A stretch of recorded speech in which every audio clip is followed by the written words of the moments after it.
Sadashiva Samarambam Shankaracharya Madhyamam Asmadacharya Paryantam Vande Guru Paramparam Ishvaro Guratmeti Murti Veda Vibhagine Vyomavadvyapta Dehaya Dakshinamurtaye Namaha Sarva Vedanta Siddhanta Gocharam Tamagocharam Govindam Paramanandam Satguru Pranatoshyam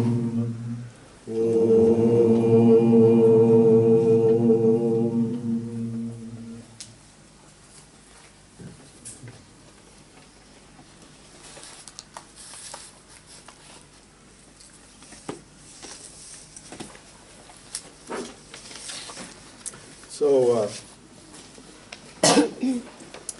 time and space are different in both worlds. So that means what? Time and space are not real. They're dependent upon the world or the state in which they're perceived. I'm going to continue with this idea to compare and negate and talk about the waking and the dream states.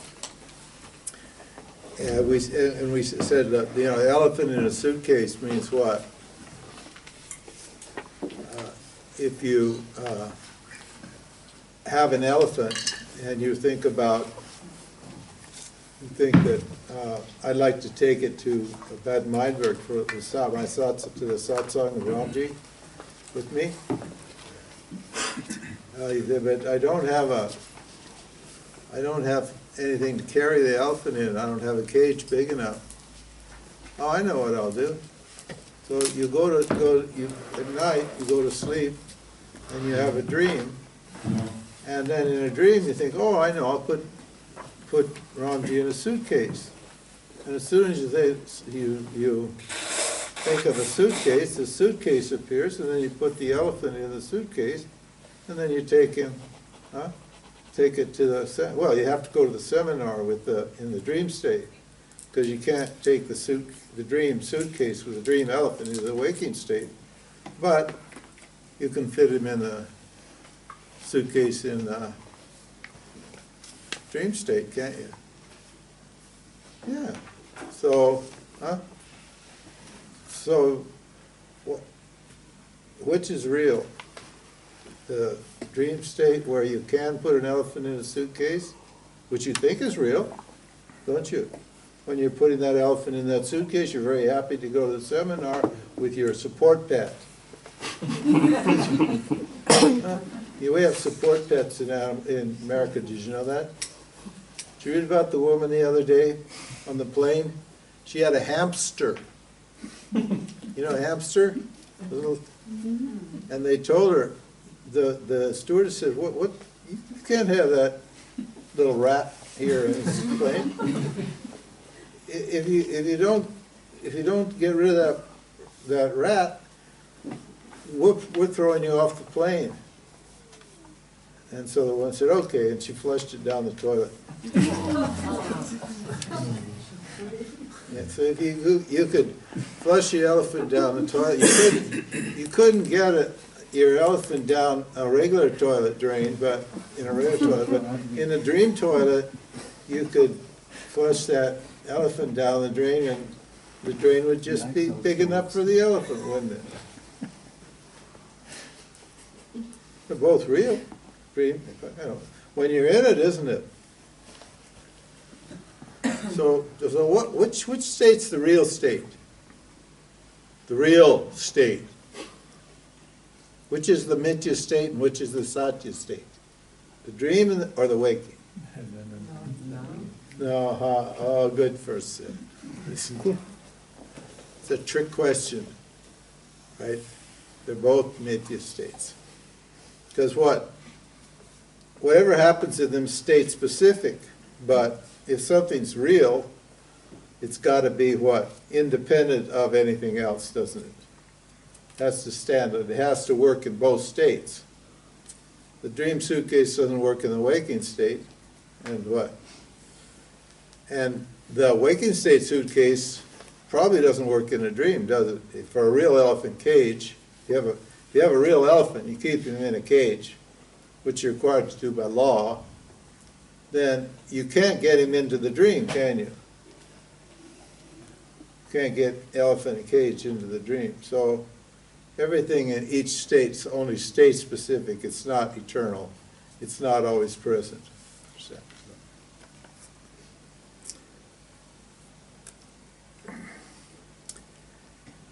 As in the dream, he says in verse 4, as in the dream, so it is in waking. Therefore, in other words, they're both unreal. Therefore, we accept the unreality of objects in the waking state. However, dream differs from waking because it's confined within the body, but the waking world is outside and does not combine the body. Isn't that correct? Huh? When you have a dream, the dream stays in your body, doesn't it? Huh? But so the body, the dream body is hidden inside your body, isn't it? It doesn't journey out into the room. If there's a bunch of people in the room and you're dreaming, and your body walks across the room in the dream, your physical body doesn't walk across the room in a dream, does it? Or your subtle body doesn't walk across the room, in the waking, does it? The dream, no matter who is looking at your physical body, your mind or yourself, whatever, your Jeeva, never moves outside the physical body. It's confined within it all the time, isn't it? Because it's specific to you. But the difference in the waking state is that our physical body isn't confined by the world, is it? We can go anywhere in the world and anyone can see us go anywhere in the world. So there's a slight difference there. In one, the world confines the body, and the other, the world doesn't confine the body. So there is a difference also. In spite of this difference, he says, both worlds are mithya. Why? Why are both worlds mithya? There's two reasons why they're mithya. You should understand these reasons. Reason number one. They change. Yeah, they come and go, they change. They're subject to change, that's correct. And two, this is equally important, and perhaps more so. They both depend upon the causal body for their existence, don't they? That's why he said earlier in that mantra, he says the gateway to the waking and the dream. Huh? Even though it doesn't feel like it, that you go from the dream to the waking state. I said, yes, was it yesterday or whenever, that you, when you're dreaming, you actually go back to the causal body and then you wake up. And you can't go directly from the waking state to the dream state, can you? To the dream world. You have to what? You have to go to sleep first and then you... Now what does that mean? In other words, it goes like this. It's a vertical movement. That means what? The waking and the dream state depend upon the causal body. Means what? They're both coming out of the causal body. The waking world, huh?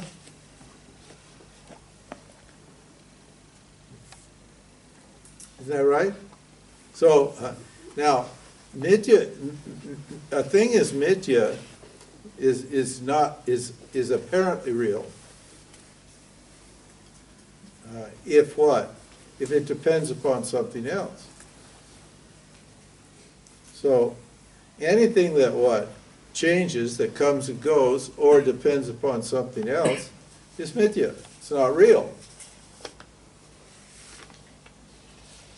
I know. Poor Jeeva, waking state Jeeva, you know, he's depending on all these things, isn't he? Huh? He's depending on all these things for his happiness. Poor thing. Poor little Jeeva. Yeah, good depending on everything, and nothing lasts. It all comes and goes. It makes him unhappy. And he's a needy guy. He always needs something because he's dependent. All of his little friends and his job and all that stuff, they're like little crutches. He has to have a crutch, and he has to walk with a crutch because he can't support himself, can he? Poor man. Poor Jeeva. Gee, we're so sorry for you. The wise, that's us guys. We're the wise guys. The wise guys say that the dream state and the waking state are similar because neither state exists without witnessing consciousness. Whoa. Not only do the little jivas in the state dependent on the states they're in, but the states themselves are what? Dependent upon this existing consciousness, aren't they? Because can you be awake or dream or deep sleep unless consciousness is present? Do those three states exist unless they're able to borrow their existence from existence?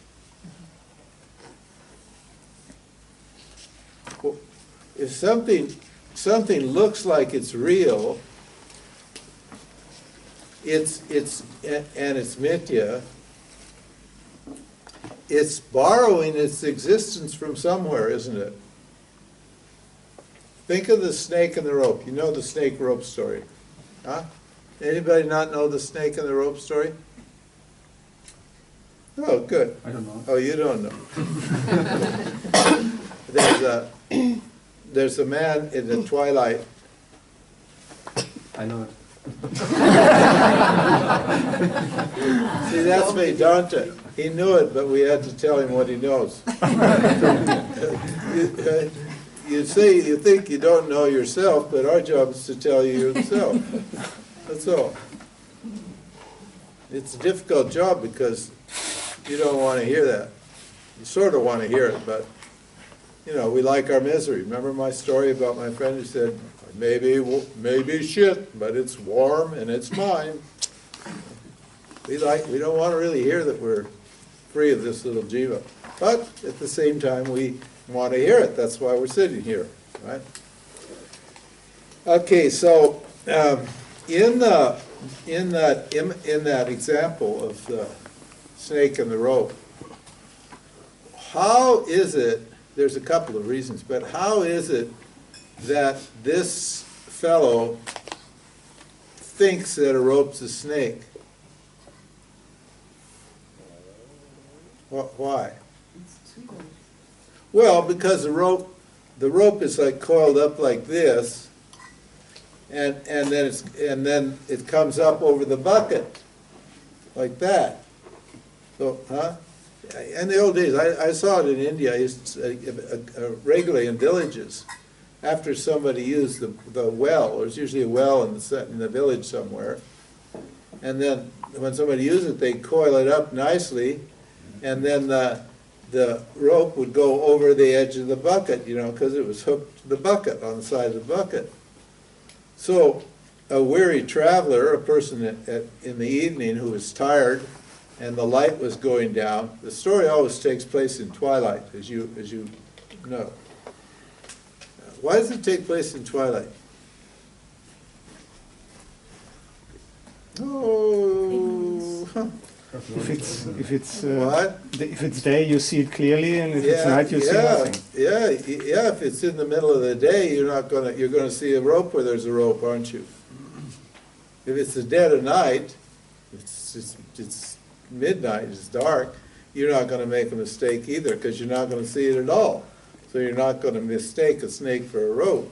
but you only mistake a snake for a rope where there's light and darkness, and you're uncertain what the object is. And the reason you're uncertain is because of the similarity of what?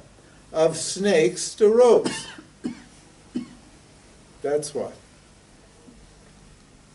I've seen a stick on a path from a little distance when you're kind of tired and you're hiking or something, and thought it was a snake.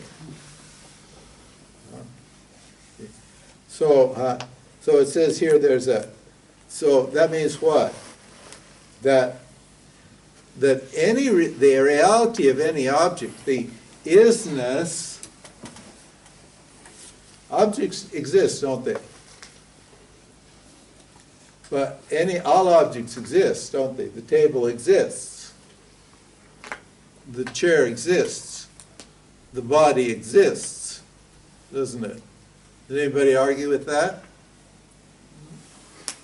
I know, you're all looking suspicious. You look like a bunch of drinkers, so. The table is borrowing its existence from existence, or from awareness. Yeah, yeah. Yeah. German said, and that's right, he said, well, I'll ask you, is there a separate existence for each table, chair, person, body, and so forth? In other words, does the existence belong to the object, or does the object belong to existence? In other words, where is the existence coming from? Is chair existence different from paper existence? Is that a different, What? Different from light existence, from wall existence, ceiling existence, pen existence. Does each object have its own special existence? No, that's right, no, it doesn't, does it? It's borrowing its existence from what? From existence itself. In other words, it's totally dependent for whatever reality objects have. They don't belong to the object. The reality that they have, they're borrowing from what? From reality, from the consciousness, from existence. So all objects are dependent, aren't they? And every single object that exists is dependent. So, this is why you don't want to lean on something that's dependent, because if it's dependent upon something, then what? You may fall down. Right? That's why we call this, the world of objects, a crutch. It's like a crutch. You're supporting yourself on a crutch, but if something goes wrong with the crutch, you fall down. Nobody wants to depend on a crutch. Why do they? Because they know, hey, I need that. If something happens to that crutch, boom, I'm toast. I fall over. So it says objects borrow whatever reality they enjoy from consciousness itself. Oh, just to finish that off, that little what's a teaching. crutch? Okay. What's a crutch? Clicker. Huh? Crutch. Clicker. Okay. A what? Clicker. Krücke. A krücke. Heute Ja, sagt man Quatsch. Gehhilfe.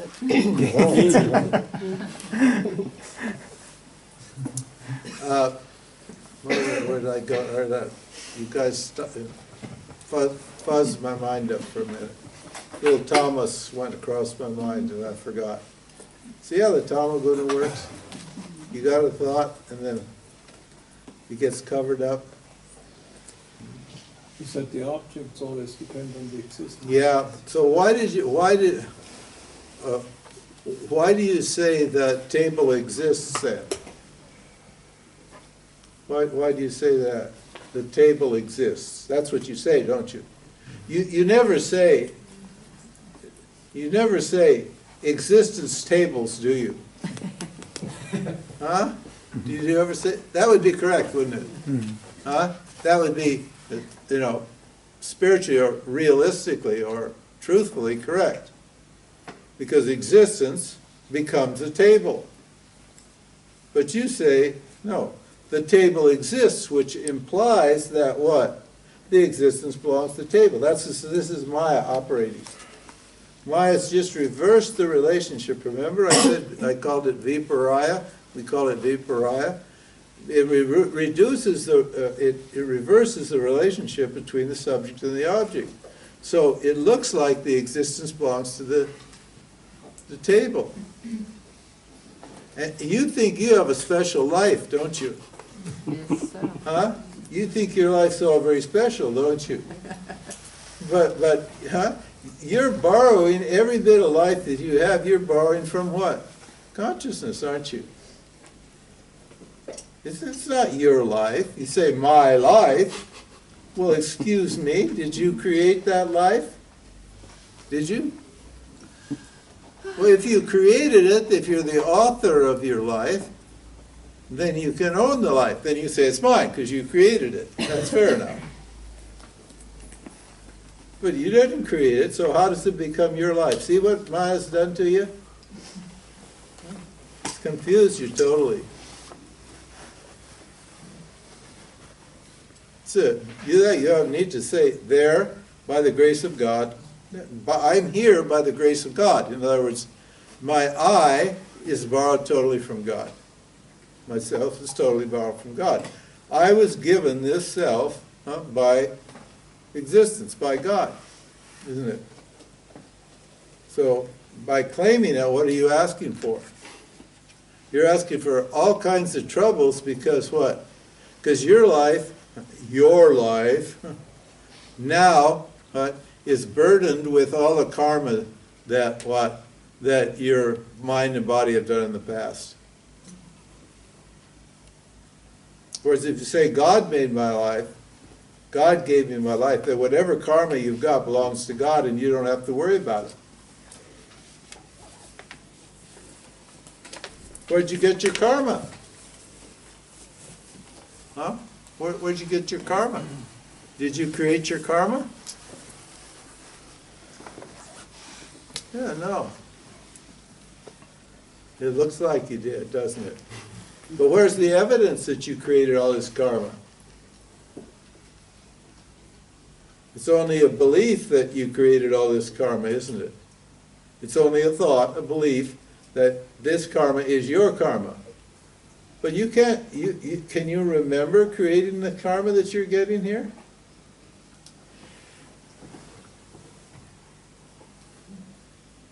No, you can't, can you? Does the dreamer have karma? What? The dreamer. Does the dreamer have karma? What? What? The dreamer. The dreamer. Does the dreamer have karma? Yeah. Yes and no. When yes. When yes. Why yes? Yeah. Why yes. Well, if you're in a dream and a tiger comes to eat you up in the dream, then the dreamer has dream karma, doesn't it? And that dream karma seems to be real karma, doesn't it? And that's a real tiger chasing you in the dream, isn't it? But is it a real karma? No, it's not a real karma when you look at it from the waking state. Isn't it? So, so the karma is totally dependent upon who you are. The state you're in and who you are. Like, like I had to borrow to buy this house in Spain. I'm a debtor now. But when I go dreaming, I don't feel like, oh, I can pay off all my dreams in the debt, right? The fellow that loaned me the money, he comes for the money, I give him dream money. And then he comes, knocks on the door, and he says, I want my payment this month. And I said, well, I just paid you. He said, where's the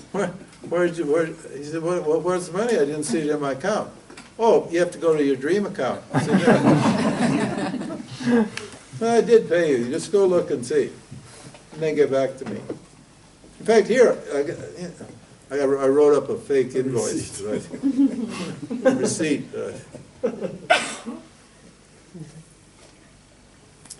No, you don't, So the reality of any object is borrowed from existence.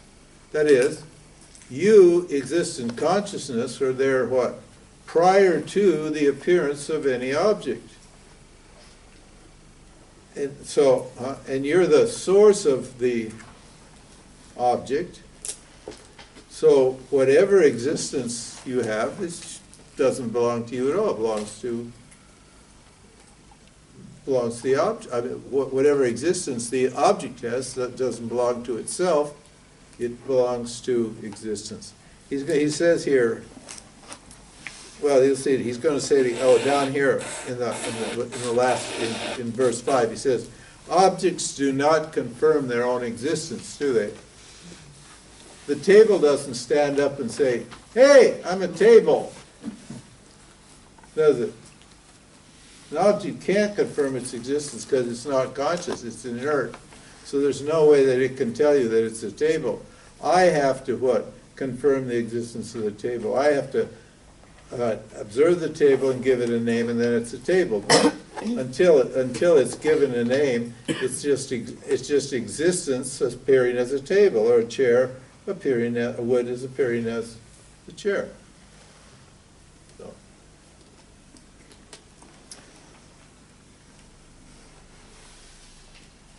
So they borrow whatever reality they have. Okay. Somebody very smart, not me, but somebody very smart can say, how do you prove that there is this existence? You said that you mean a dumb person would say, well, prove that you exist? You mean like Tony Parsons? He's a dumb. No, but what I mean is that we say the table doesn't. It's not a table exists, but existence table, which means that there is an existence. Which means that there is an existence, there is something called existence. Yeah. How do you prove that existence? You prove it by proving consciousness. How do you prove that existence? Let me ask you this. Did anybody ever tell you that you exist? Why not? Because it's obvious. It's obvious. So existence is not anything that anybody has to prove. That's the one fact that doesn't require any proof. That's why nobody ever tells you that you exist. Huh? But to transfer this existence to the existence of the table is if there is a table, if there is a table, it must be true that it exists, because why? Why is it true that the table exists? To experience it. Yeah. Carlos said, it's true that the table exists. Why? Because you experience the table. If it didn't exist, you couldn't experience it. And therefore, you wouldn't even call it a table, would you? You wouldn't have any knowledge of it, would you? But because you experience it, it exists. Understand? Yeah, I understand. This logic is a little hard to get into your brain. So existence is and nobody ever tells you that you're conscious, do they? They tell you that you're unconscious when you do something stupid. Well, they have to tell you you're unconscious because why do they have to tell you? Because you know you're conscious. So whenever anyone says you're unconscious, you get pissed off, don't you? My wife says, you're so unconscious, you leave your shoes on the living room carpet. I do not. I'm not unconscious. Huh? Is it true that I'm unconscious because I leave my shoes on the living room carpet? No. I do leave my shoes on the... That's true, but that doesn't make me unconscious, does it? And I may unconsciously leave my shoes on the living room carpet. Although actually I don't. I just lazy to put them there, and I know I put them there. I don't go put them in a little place where she wants them to be. She likes certain things in certain places, you know? And I like certain things to be where I don't need them anymore. So it's a little different. So the fact that the shoes are unconsciously placed on the carpet, but you can't unconsciously place something, can you? Because if you place something, it's conscious. Then means does not prove that I'm not conscious, does it? Inattentive. Because an unconscious thing couldn't put the shoes there, could it? Because an unconscious thing can't act, it can't put things. And shoes are unconscious, you know, and actions are unconscious. So neither the shoes nor the actions did it, and neither did I, because I'm consciousness. So there's no shoes on the carpet, and don't worry about it, sweetheart. It's good. Knowing all that, I pretend to feel guilty, and I go and pick up my shoes, and I put them where she wants them. Because I know one thing, happy wife, happy life.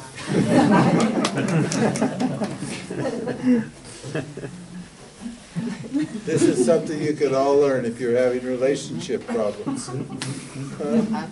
Just do what your significant other wants. And don't share your feelings. That's number 2.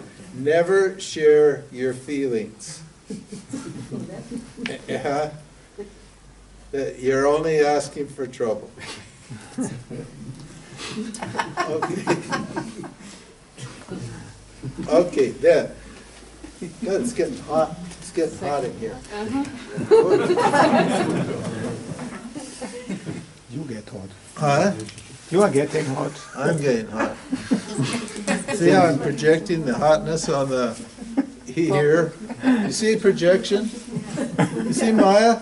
I said it's getting hot here. No, it's not getting hot here. I'm getting hot. See how it's working? It's amazing. Maya's always operating. He's going to say that. But you can't get rid of Maya. You can only get rid of your little bit of Maya, your own ignorance. Yeah.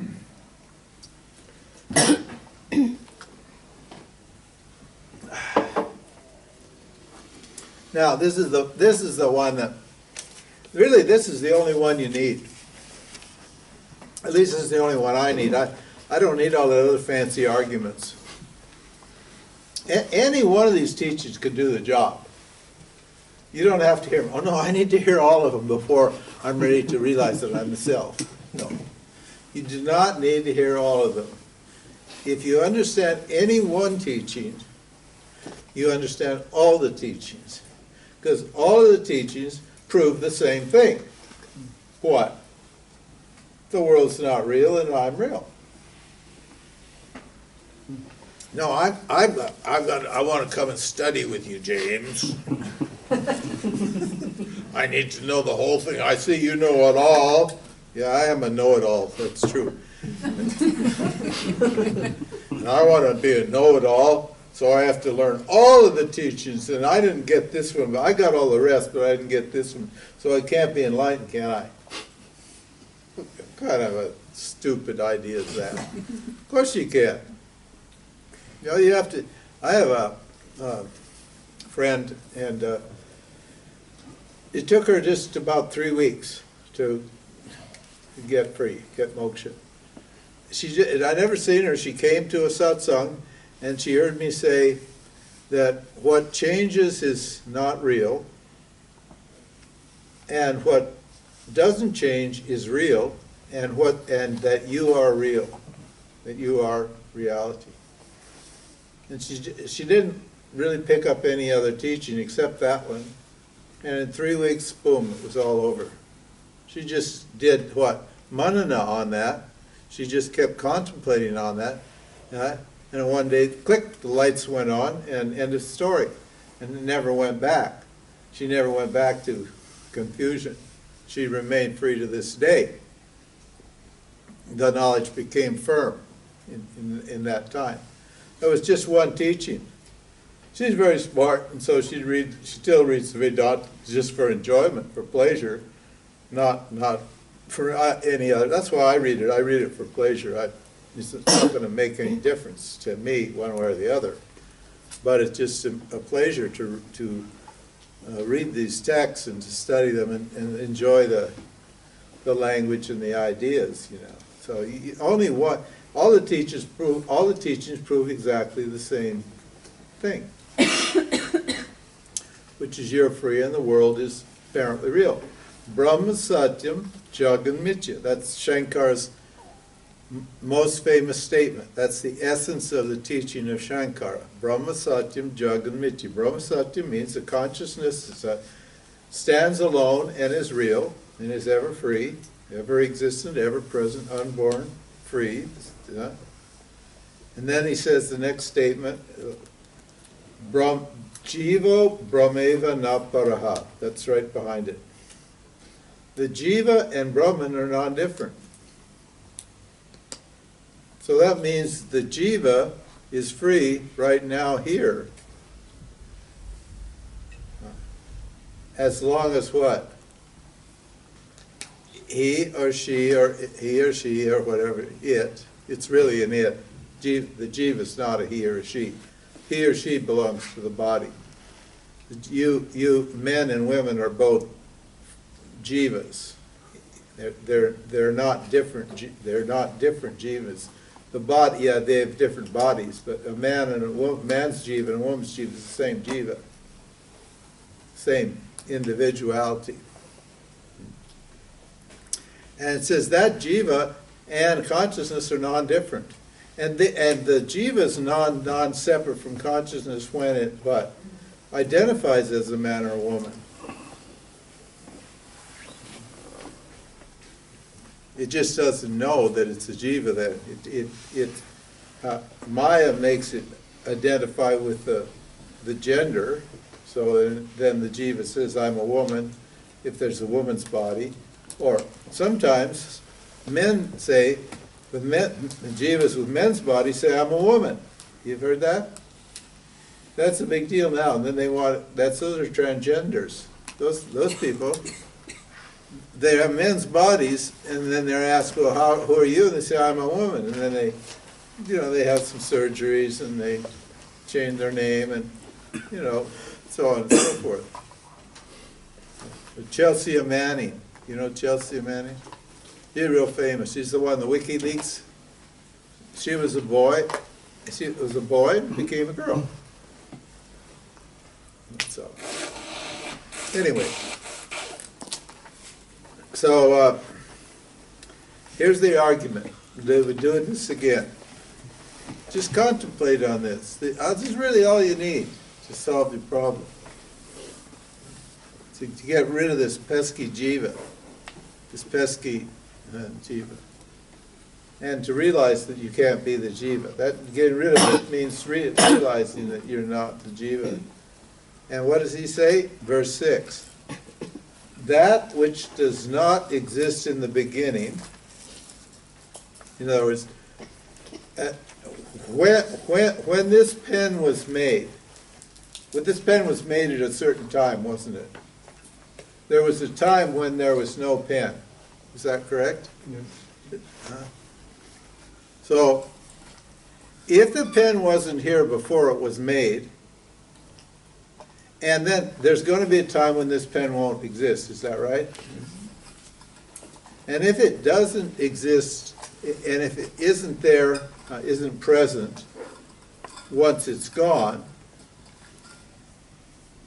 then is it present in between? Is it here now?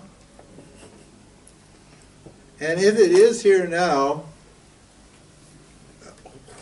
what about this pen is real? What if it is here now? the existence of the pen, that's all. We can't call it the consciousness of the pen. We have to make another logical step to turn the existent pen into consciousness. But,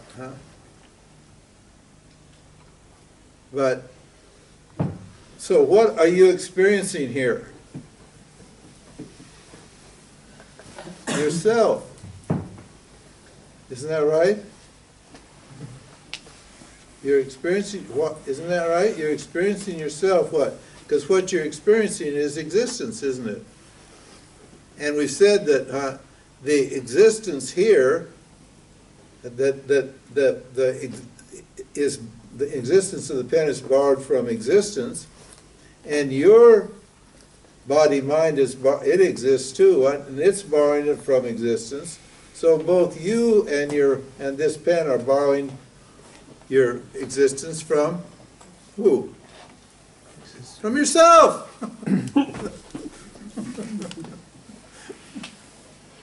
From yourself. Existence isn't somebody other than you. Your body's borrowing existence from you. Your mind is borrowing existence from you, isn't it? Your mind exists because you, existence, lend it existence. It's like the bank. Existence is like the bank. And all the objects are like debtors. They're all borrowing from the bank of existence. And what happens when the pen disappears? Where does the existence go? Stays. Back to where does that? Where does the pen's existence go? It goes back to what? To the bank, to existence. In other words, it doesn't go anywhere. In other words, nothing's actually happening, is it? All you have to do is know that you're experiencing yourself as this pen. That's all you need to know. And if that's true about this pen, then that's true about every object, isn't it? Now that's particularly important because the most pesky, difficult objects that we have to deal with are what? Other people. But other people aren't other people, are they? Are they? Aren't other people borrowing? Aren't other people the other people exist well enough, don't they? Don't they?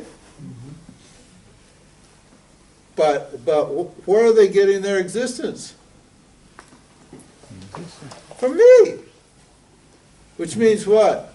If they're borrowing it from me, they can't get anything other than me because that's all I've got to loan is my existence. That means what? So other people are actually me, aren't they? That's the yoga of relationships. We applied this non-dual idea to relationships. Because when you're in a relationship, you think you're in a relationship with somebody else, don't you? Huh? Isn't that? Of course you do. And therefore you're always worried, aren't you? You don't think when you're in a relationship with somebody, you're in a relationship with yourself. You think you're in a relationship with somebody else. Well, that means what? There's going to be conflict, right? But if yourself in that form behaves differently from the way your form behaves, what does it matter? You'll love them for their weird behavior. I know my wife loves me even though I put my shoes on the carpet and deny that I did it. I blame Ishwara for it. Huh? Why did she love me even though I do that? Because she knows that I'm her. And think about it. I mean, you controlling, judging people that You know, you don't like to be controlled and judged either, do you? Controlling, judging people don't like to be controlled and judged. Think about it. So you're going to have to learn to love the people that you don't like, that you're trying to control and judge, because they're not different from you too, aren't they? Whatever existence they have, they're borrowing from you, from consciousness. So all problems are solved by seeing yourself as what? As seeing everything as yourself. And that just so happens to be true, doesn't it? Maya's the spanner in the works here. Maya's a monkey wrench in the works. It makes it look like you're in a relationship with somebody else. Why? Why do you think you're in a relationship with somebody else? Because you're confusing their self with their body. What's in a body? Their body and mind. Your Maya's making you confused. So then you give the person that you love, you give them a hard time. You may try to make them feel guilty and judge them unfairly. So if you're judging somebody else, if you don't like somebody else, what are you actually not liking? Yourself. If you're judging somebody else, what are you actually doing? Judging yourself unfairly. That's why judging people doesn't feel good.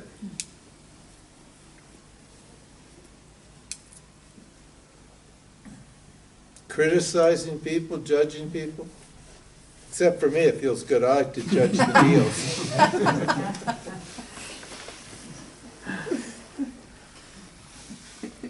But I never judged the Neo. I only judged the thought of the Neo. The Neo's thought is a stupid thought. Doesn't make sense. So I judge that. All the Neos are good. I love them all. They're me. And the thoughts are you too, right? What? Their thoughts are me too. That's correct. Yeah. There's nothing that isn't you. The good stuff, the bad stuff. Relax. Yeah, was it Alex? Yeah, no, but that teaching now, that the existence, was it the table is borrowing existence from myself, yeah. I'm everything. That's the cause and effect teaching, isn't it? Yes, it is. And we do want to get rid of that. Why? Why do we want to get rid of the cause and effect if that's such you? Or Gaudapara, If that's such, well, Gaudapara uses the cause and effect too. But he explains that what that the cause and effect is necessary because of Maya. So he throws in Maya here too. Cause and effect is fine if it sets you free. That's what you want, isn't it? Now it would be much better. It would be much better if what? If you could just see that the world was mithya from the beginning, wouldn't it? Huh? Then you won't have to do any teachings, do you? See, that's why the Neos don't work, because they give you this ajati water right from the beginning, but everybody gets frustrated by them, by that teaching. Those people need to teach cause and effect. Now, the people who understand the limitation of cause and effect can actually understand this teaching. So this teaching can supplant that teaching. Because see, we don't really care how you get free, and there's lots of ways to get free. You want to get free, and cause and effect will do the job for you.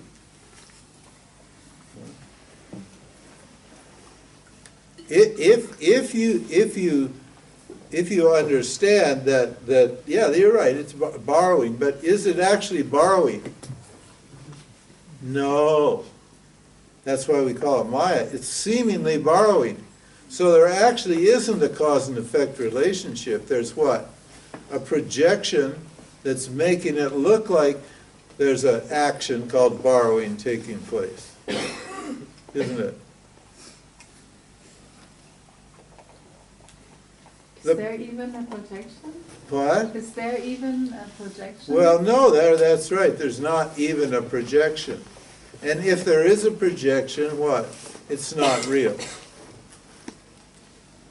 Well, there is a projection from what point of view? From the Jiva's point of view. But from the self's point of view, there's no projection, is there?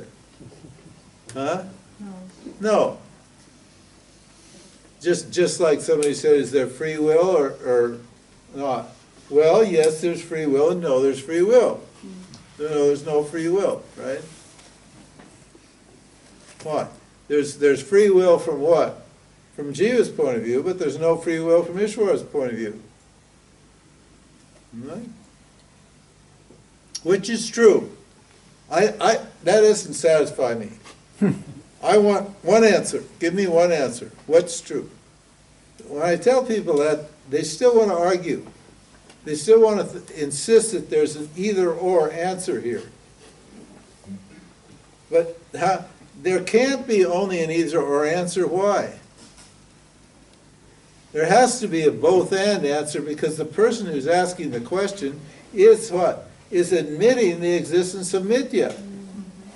So if there's mithya, then there's a both-and. There's not an either-or.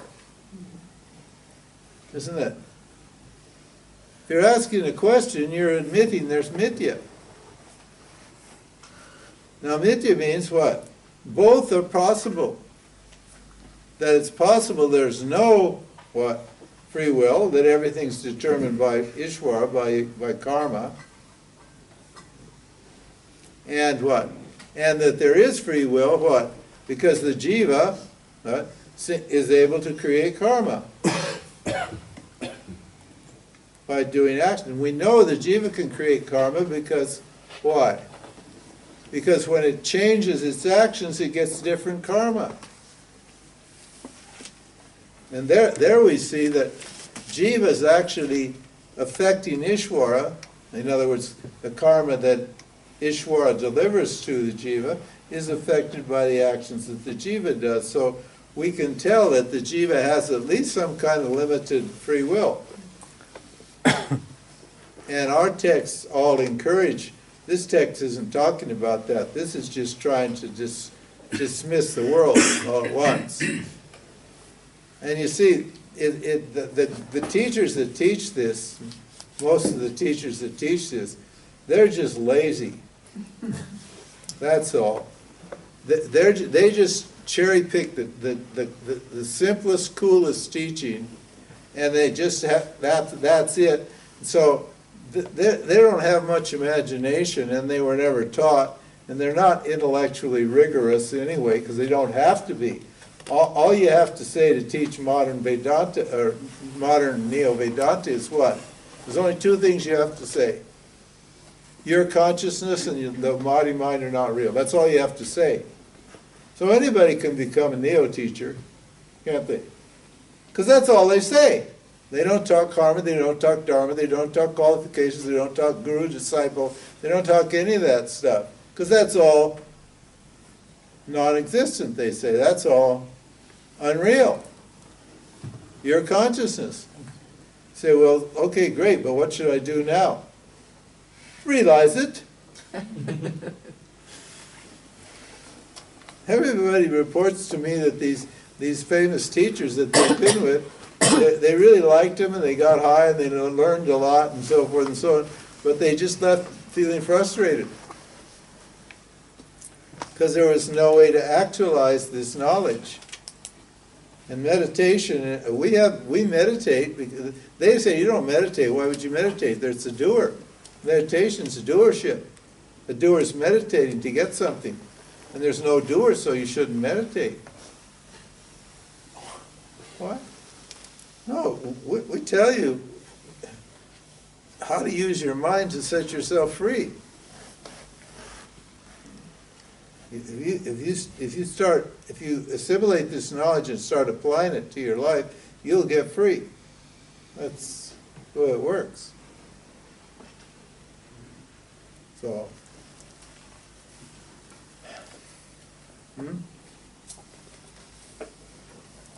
it's all point of view. And you're, now that you know that there's different points of view, you're free to choose whatever point of view you want, aren't you? You can choose who you want to vote for, can't you? You can vote for the liberals or the conservatives. You make a choice there, don't you? Actually, you don't, you know. You basically vote. The political scientists have done studies, and 90% of the people vote the way their parents voted. Think about it. Did you know that? At least in America. I don't know about Germany, probably the same. In other words, you're not choosing to vote for who you're voting for. Your parents already conditioned you. Ishwara already conditioned you to be a liberal or to be a conservative. But you think, you think that choice was your choice, but it wasn't. You just, Ishwara made you be born into a family of liberals or conservatives, and you didn't know anything about politics. What do you know? You're a stupid little kid, your little fat meat tube, eating fat meat tube, who depends upon what? On parents for everything. And your parents tell you that so-and-so's good and so-and-so's bad. That's good enough for you. You want to survive. You don't immediately say, your mom says, well, this, you don't immediately say that, because if you do, you're not going to be in good terms with your mom, and you better be in good terms with your mom, because your mom's looking after you. So if you want to have a happy childhood, you better toe the line, the party line, and do what believe what your mom believes, and believe what your dad tells you, and and whenever you try to get out of line and think for yourself, they say, you say, why should I do that? You say, because I told you so. That's what they tell you. Because I told you so. That's why you should think that way. And you say, okay, yeah, that's right, it's better. It's better than fighting with my dad, who's a big guy, So if it doesn't exist before and doesn't exist after, it doesn't exist in the middle. It just looks like it exists in the middle. Because it's non-eternal, isn't it? Because it has a beginning, it has an end. So how could that be real? How could that be eternal? It has a beginning, it has an end. He says, appearances are deceiving. They should not be trusted. The sky is not blue. The sun does not revolve around. We did that earlier. Then he says in verse 7, their utility, it means the utility of objects, the usefulness of objects is contradicted by their lack of utility. The usefulness of an object in the dream state or in the waking state is contradicted by their lack of use in the dream state. We are in the dream state, the waking state. So an object may be useful in one state, but it's not useful in the other. And then he says again, the existence of the object depends upon the nature of the observer. Then, and in that he talks about celestials. He uses the word celestials experience unique objects in heavenly realms, just as normal people experience unique objects in the world. In fact, this is called pratibhasika. This teaching is called pratibhasika satyam. Pratibhasika satyam. There's three orders of reality. I'm confusing you now. You just said there's two, satya and mithya, and now you say there's three, James. What's wrong with you? We're slicing and dicing these words a little bit for different purposes. All of those purposes are the same purpose, to get you clear about the nature of reality and who you are. So don't worry about it. Paramartika Satyam, Pratibhasika Satyam, and Vyavaharika Satyam. Paramartika Satyam means what? Non-dual consciousness. That's the ultimate reality. That's what doesn't change. That's the original consciousness itself. That's called Paramartika Satyam. Okay? That's your supreme wealth. Artika means wealth. That's the most valuable thing. Everybody's existentially a billionaire, a trillionaire, a zillionaire. Why? Because that's total security. Knowing that understanding that you're the self, that is way better than being Jeff Bezos. Like Jeff Bezos has got a lot of problems. He took some pictures of his willy, and they're so he doesn't have that much security. He has to get his lawyers out and threaten to sue those guys for publishing those pictures. So his billions didn't help to keep him from being embarrassed in the late night comedians for making a joke about him and his girlfriend. No, that's the ultimate security.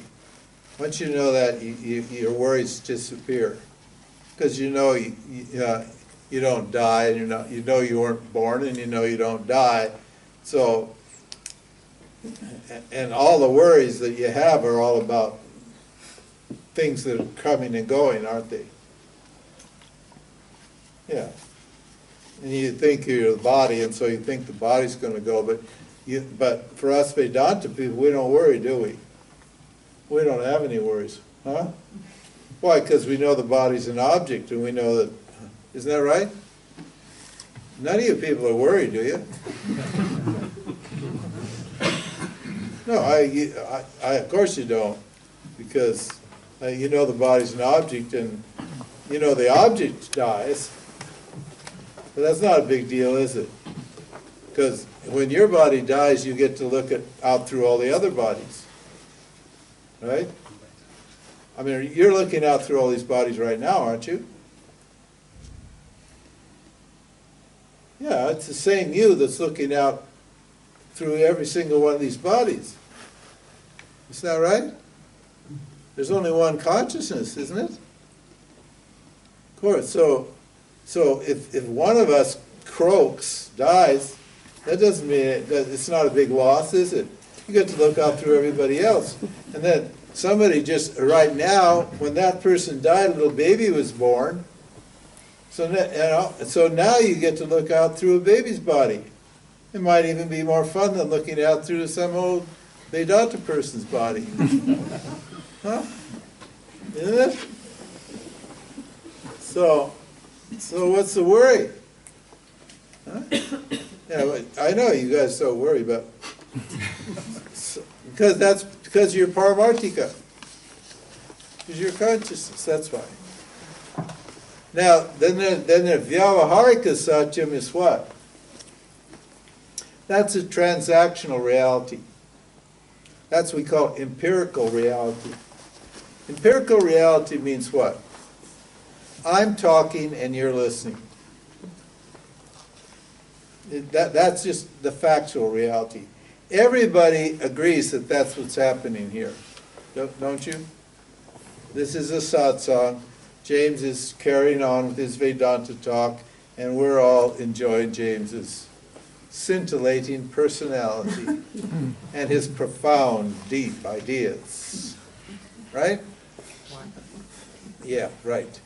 Okay, so everybody, there's nothing subjective about it, is there? Is there? There's nothing subjective. No, of course not. So when the police come, you say, what were you doing this afternoon? Everybody would say, I was listening to James. And I would say, and I was talking to them. That's what I'd say. And you'd say, I was listening. And I would say, I was talking. And the police would say, that's correct. Very good. Everything. We can't throw you in jail. And everybody agrees, so nobody's pulling any fancy things here. But well, what about these people that live in Pratibhasika Satyam? You know who those are? Fantasy world, right? What? Fantasy world. Yeah, the fantasy world. They live in the dream state, in the subjective reality. Those are called celestials. These are the people that see angels. I hope there's no angel seers here. But it's okay, because if you see angels or ascended masters or aliens or any of those things, you're in Pratibhasika Satyam. Okay? Or let's put it this way. When you see some, non-transactional object that nobody else can see, then what? Then you're in a subjective reality. Now, in Pratibhasika Satyam, the objects, the angels, are real, aren't they? So if you tell an angel seer, or if you tell a, ascended master seer, some people think there's ascended masters somewhere. I'm a descended master, so that's a different story. But because I'm in Vyavaharika. But these are ascended masters, and they're in Pratibhasika dimension. So if you see those, your mind is creating those. Those only belong to you. And you can't convince me that there's any angels out there, because I'm in Vyavaharika Satyam, and I want to see the angel with my physical eyes, because I'm a hard-nosed, practical person, and cosmic or celestial angels don't impress me. Understand? I don't go all woo-hoo and goo-goo and ah, and get all excited when I see one of those angels. Understand? So he's saying here that, and what's the principle here? The existence of the object depends upon the person. It's the same theory of relativity here. The object is dependent upon. That's called Pratibhasika. But I read in a satsang that you were with a friend in India 30 years ago, with a good friend of you, and you were in the Ramana ashram, and there was a Ramana that was made out of stone. Yeah. Both of you meditating, Yeah. and then the real Ramana appears, Well, and your friend saw it too. yeah, that's right. So we were what? We were both in Pratibhasika Satyam, weren't we? But was it Pratibhasika? Because we both saw it. If there had been anybody else there, I suspect they would have seen it. It certainly seemed that we were seeing it with our physical eyes. But were we? And does it matter whether it was a dream state or the waking state? It doesn't matter. Everybody thinks, oh, that's very mystical, James. You must be a very mystical person. But who cares? It was an appearance, and then a disappearance of Ramana. That's all it was. Whether it was only in our minds or whether it was in actual transactional reality, what difference does it matter? Neither one of them is real. Of course, spiritual people are all fascinated by that woo-woo stuff, The angels have gone with the fairies, as they say, Just living in their fantasy world. That's tamoguna.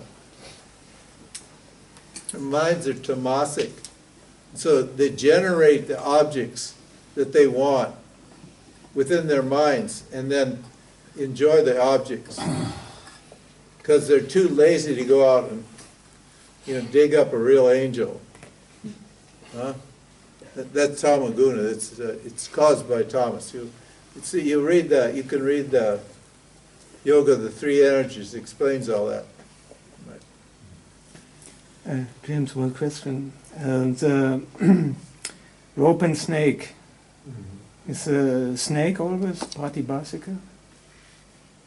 And rope, vyavaharika? Is there a connection? What? The rope is vyavaharika. Yeah. And anyone who looks, except the traveler, if the whole village comes out, they're not going to see a snake, are they?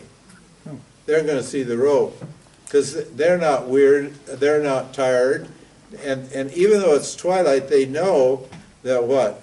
Even though there's a possibility for them to be confused, they know very well that at that place is a well rope, and that well rope is set up, and it looks like a snake under certain conditions, so that they'll know very well that that's a well rope. So the pratibhasika is only the subjective experience of a snake. Now that means what? That whole teaching's about Maya, how there's a power in everybody that generates the appearance of objects. This is why we say that, because if there was any reality in the object, the actual reality, then everybody'd see the object the same, wouldn't they? But say a man falls in love with a woman, that what? That another man just divorced. A man divorced his wife and his neighbor fell in love with her. So this guy thought she was a demon and got rid of her, but the next door neighbor thought she was an angel and married her. Well, what was she? Where was the woman? There was no woman. There was a fantasy projection on both sides. The man saw a demon because his mind was full of demons, and the other one saw an angel because his mind was full of angels, and what? And they projected, one projected a devil, and one projected a demon, and one projected an angel on the same object. And both of them will tell you, that man, he'll say, she's a bitch, man, you better watch out, you're a fool for marrying her. I'll tell you, I'm glad you can have her. Wait till later, see how she is. You think she's wonderful now. And the guy will say, you're a very mean, nasty man. This is an absolutely angelic, beautiful woman. She is the most kind and sensitive and loving woman. You have no idea how wonderful she is. Right? So all projections. That's pratibhasika. That's caused. What's that caused by? The two powers of Maya. Tamoguna, what does it do? It hides the real object. It hides the self. And what does it do? It replaces the self with what? An idea, a fantasy, a projection. So all objects are hooks for Maya. They're hooks on which you hang your projections. And everybody hangs their projections on different hooks according to different, what? They're different choices they made in the past, according to different karmas. So Maya has a concealing power, and it has a projecting power, and thank God it's got a third power. What's the third power that Maya has? Revealing. Revealing power. That's the one we want, right? What? Because when the mind is sattvika, then what? Then you see things as they are. Then you're not subject to what? Confusion and projection. Then you can, and if you are, that we said it's an early warning system, then what? You can catch yourself projecting, like I caught myself projecting about the room a few minutes ago, remember? I said, it's hot in here. I said, the hot in here means where? In the room. So I'm blaming the heat on the room, right? The blame is projection. You're doing it all the time. So I'm blaming the heat on the room. But the room wasn't hot, was it? I was hot. But I superimposed the heat that I was feeling on the object called the room. And I said, it's hot in here. I meant it's hot in here, didn't I? See how, then what did I do?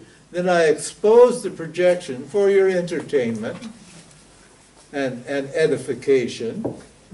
Edification means for your information, for your education. Yeah. So this Maya is operating all the time, projecting this pratibhasika, these objects, and valuing them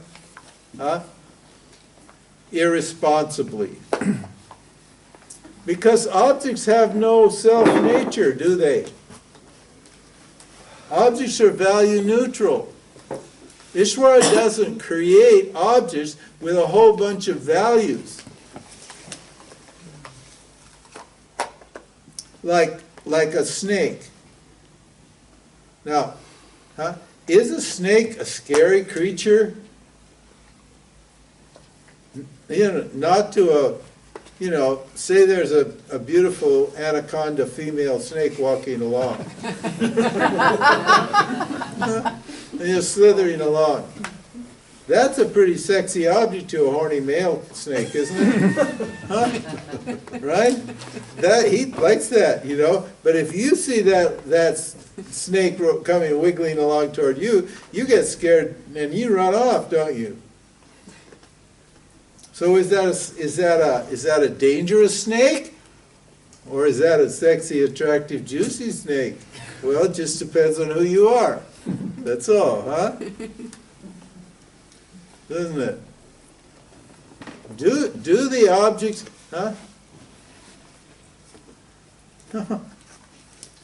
The objects are all mithya, they're value neutral, they don't have any meaning.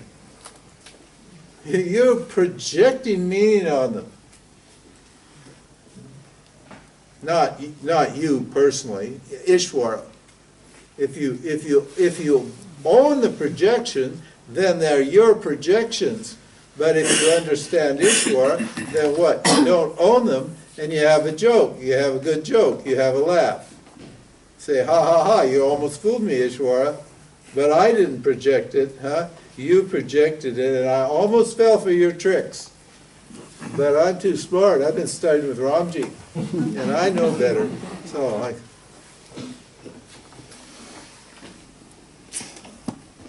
oh yeah, I think it's time for a break. I think people are heading off for bathroom breaks. So what do we have? I'm sorry I ran over, but No problem. is that okay? Yeah, sure. Yeah. But we get on a roll here, so we have to keep hitting it hard, because the more we think about this and the more we concentrate on it, the better it goes into your mind, the more clearly it becomes.